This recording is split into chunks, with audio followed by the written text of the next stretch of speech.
VasaMusika.com.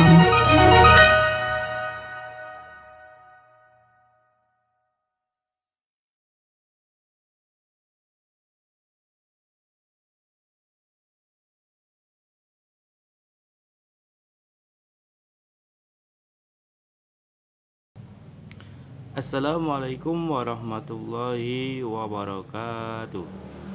Kembali lagi dengan channel Vaza NDR. Oke, kita masih belajar tentang pembelajaran IPA. Kalau pada video sebelum ini saya sampaikan materi-materi apa saja yang ada di semester 2 untuk pelajaran IPA. Ada 5. Ini ada pemberitahuan untuk semester 2 ini pada tingkatan kelas 7 yang harusnya ada 5 bab, karena kita masih menggunakan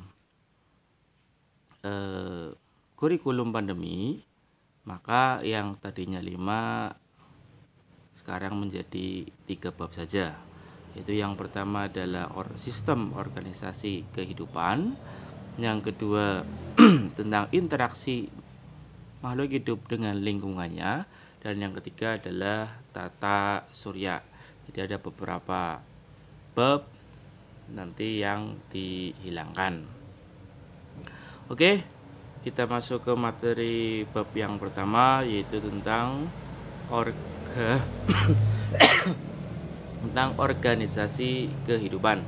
Pada video kali ini, pada pembelajaran kali ini, bertujuan salah satunya adalah setelah kalian mempelajari materi ini, diharapkan kalian mengetahui hierarki dari sebuah sistem organisasi kehidupan itu sendiri itu apa. Kemudian yang kedua, kalian mengetahui tentang bagian-bagian dari sel, di mana sel itu adalah struktur unit terkecil dari sebuah makhluk hidup. Selain kalian mengetahui bagian-bagian dari sel, organel-organel selnya, kalian juga diharapkan bisa mengetahui fungsi dari organel itu sendiri. Oke, tidak usah menunggu lama, kita mulai pembelajarannya.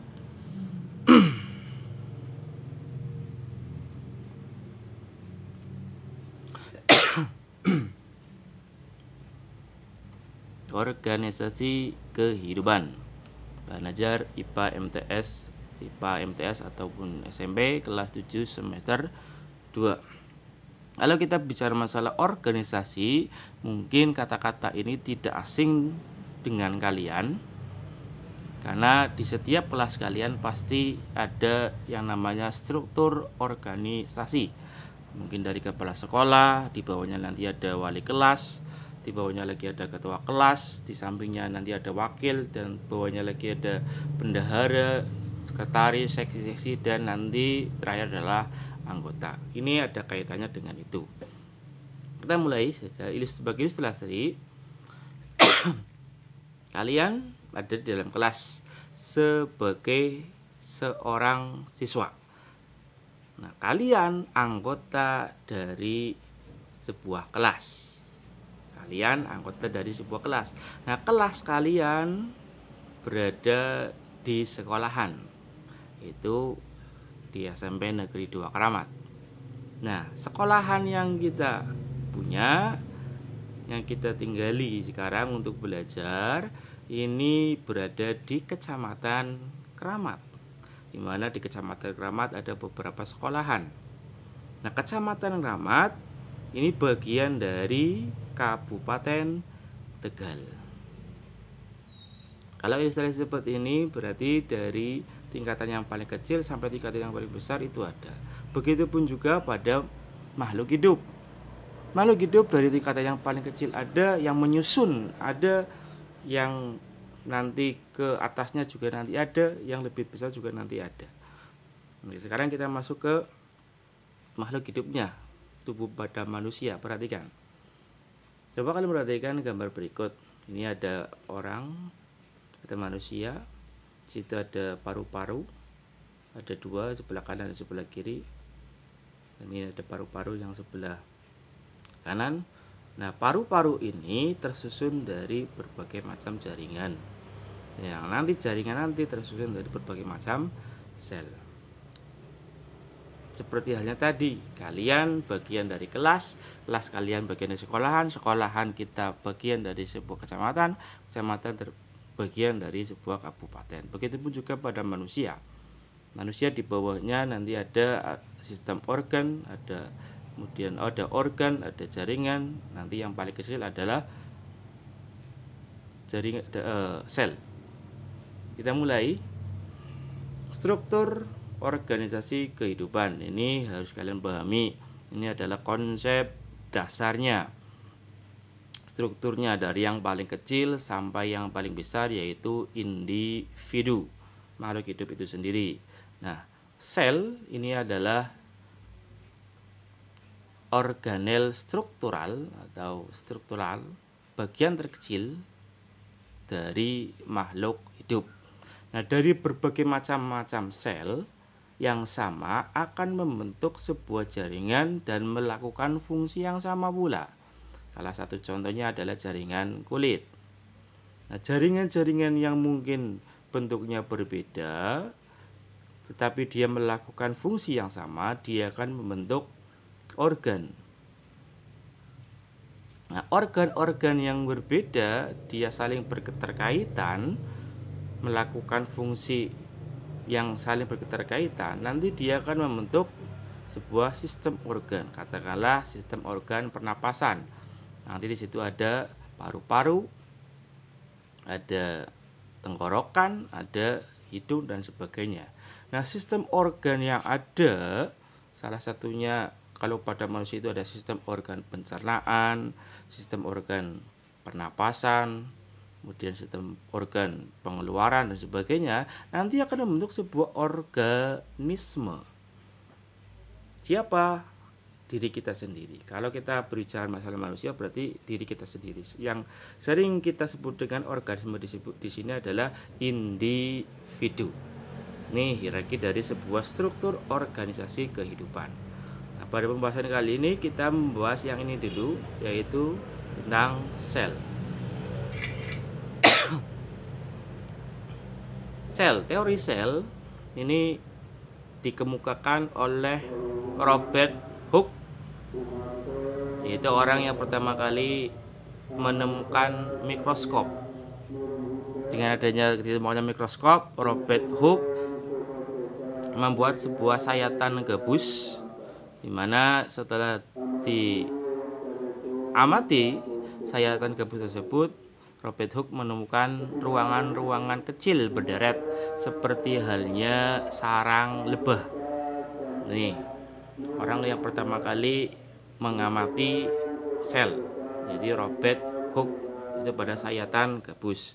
Nah, setelah berkembangnya zaman, teori dari Robert Hooke ini dikembangkan oleh Sladen dan Schwann, di mana dua orang ini mengamati sebuah jaringan pada tumbuhan. Ternyata ada jaringan yang lebih kompleks lagi, di mana kedua ilmuwan ini menyatakan bahwasannya semua organisme itu tersusun atas sel, merupakan dari jaringan yang paling kecil daripada makhluk hidup. Nah, macam-macam sel sekarang. Ada tidaknya membran inti itu ada dua macam. Yang pertama adalah sel prokariot, yaitu sel yang memiliki membran inti. Salah satunya adalah bakteri dan alga biru. Ini hanya dua etok. Berikutnya adalah sel eukariotik, yaitu sel yang memiliki membran inti. Siapa saja? Yaitu protozoa. Ini bisa bersel satu, bisa bersel banyak pula. Kemudian fungi atau jamur, kemudian hewan, animalia, tumbuhan, plantae. Ini adalah sel eukariot atau sel yang memiliki membran inti. Nah, berdasarkan banyak sel yang menyusun tubuh, baik itu manusia ataupun hewan ataupun yang lain, berorganisme ini ada dua macam, yaitu uniseluler dan multiseluler. Apa itu uniseluler? Uni itu satu, seluler sel, berarti terdiri atas satu sel saja.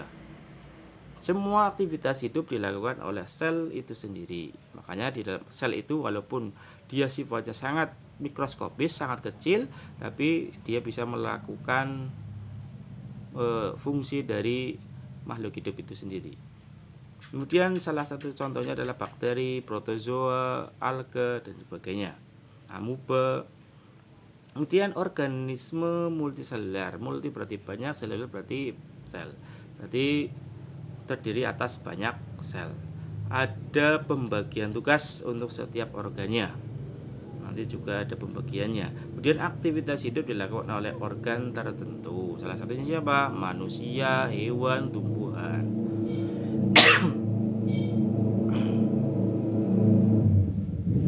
Ini contohnya. Nah, sel organisme yang prokariot yang tadi yang disebutkan dia tidak memiliki membran, ini intinya dia tidak diselubungi oleh membran. Jadi seperti ini saja. Ini pada bakteri, ini pada alga. Jadi tidak ada membrannya. Tidak ada membran intinya dia bergerak bebas. Mohon maaf.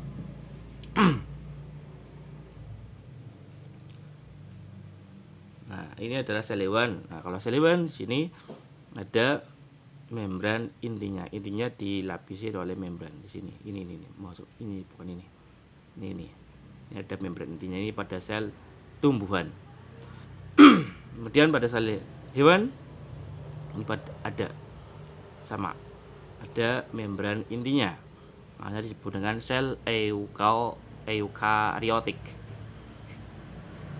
Nah, cara mempelajari atau mengamati sel bagaimana? Seperti halnya pada Robert Hooke, yaitu menggunakan mikroskop. Itu salah satunya menggunakan mikroskop cahaya yang ada di sekolah kalian. Kemudian menggunakan mikroskop elektron juga bisa, ini yang lebih besar lagi, yang memiliki perbesaran paling besar.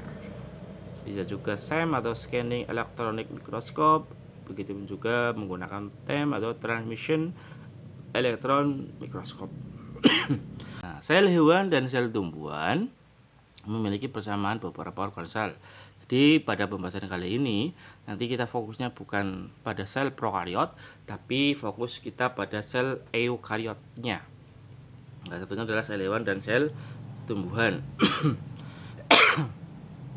Nah, bagian sel dari tumbuhan dan hewan. Membran plasma, ini semua sel itu ada, nukleus atau intinya, sitoplasma cairannya, kemudian retikulum endoplasma, kemudian aparatus Golgi, berikutnya ribosom, kemudian lisosom, berikutnya adalah peroksisom, kemudian mitokondria, ini biasanya untuk bernapas dalam sel, kemudian vakuola itu yang tadi bank besar. Nah, ini adalah persamaan sel tumbuhan dan sel hewan. Jadi di setiap pada sel tumbuhan, pada sel hewan itu ada semuanya. Nanti juga ada perbedaan antara sel hewan dan sel tumbuhan, ada atau tidaknya sebuah organel sel. Kita bahas yang pertama adalah membran plasma. Itu susun dari bahan lemak dan protein. Ini pada tumbuhan ada, pada hewan pun juga ada. Sisi luar bersifat hidrofilik. Hidrofilik itu dia suka dengan air, dia tidak anti dengan air, dia suka dengan air. Sisi dalam bersifat hidrofobik atau tidak suka air, jadi dia sifatnya adalah kering. Fungsi utamanya adalah membatasi bagian sel dengan lingkungan. Ini membatasi sel dengan lingkungan. Kemudian fungsi lain adalah tempat keluar masuknya ion molekul serta senyawa lain dari atau ke dalam sel, kemudian memberikan bentuk sel, kemudian sebagai kelenturan di sel itu sendiri. Kemudian bersifat selektif permeabel atau menyeleksi zat secara osmosis, itu osmosis bukan osmosis, tapi osmosis dan difusi. Kemudian nukleus atau inti sel. Ini pada eukariotik memiliki membran inti, mengandung anak inti atau nukleolus dan kromosom yang nantinya di situ sebagai pembawa sifat dari individu. Fungsi dari nukleus atau inti sel. Yang pertama mengendalikan metabolisme sel. Jadi seluruh kegiatan sel itu dikendalikan oleh nukleus. Sebenarnya kalau manusia itu otaknya. Dan menyimpan informasi genetik atau gen. Seperti halnya manusia, orang tuanya katakan memiliki rambut ikal, kemungkinan anaknya pun juga memiliki rambut ikal. Ini ada gen, informasi genetik. Kemudian mengatur ekspresi gen, tempat terjadinya replikasi dan transkripsi gen. Kemudian mengatur segala aktivitas sel yang ada di dalam sel itu sendiri. Ini adalah fungsi-fungsi dari nukleus. Nah, sitoplasma ini adalah cairan dari sel. Terdapat di dalam sel namun di luar membran inti. Di dalamnya sel tapi di luar dari membran inti. Hanya tadi ada hidrofobik. Terdiri dari air, kemudian garam serta molekul organik. Di dalamnya terdapat apa saja? Yang pertama adalah mitokondria. Ini salah satu fungsinya sebagai tempat respirasi. Tempat respirasi di sini yang nantinya respirasi pada sel itu akan menghasilkan sebuah energi seperti halnya pada manusia, pada hewan kita bernapas salah satunya ini sebagai penghasil energi. Nah, kemudian ribosom yaitu untuk sintesis protein atau menghasilkan protein. Kemudian badan Golgi sebagai ekskresi atau saluran pengeluaran. Kemudian lisosom sebagai pencernaan dan menghancurkan sel-sel yang rusak. Jadi sel yang rusak itu dihancurkan oleh lisosom. Kemudian retikulum endoplasma sebagai transport zat di dalam sel. Kemudian plastida ini membawa zat warna sebagai penyimpan karbohidrat, protein dan lemak. Dan ini biasanya plastida di sini hanya terdapat pada sel tumbuhan saja karena dia memiliki zat warna seperti hanya pada klorofil, itu pada zat warna hijau daun. Kemudian vakuola menimbun cadangan makanan. Ini dalam tumbuhan ada, dalam hewan pun juga ada, tapi biasanya kalau pada hewan lebih besar.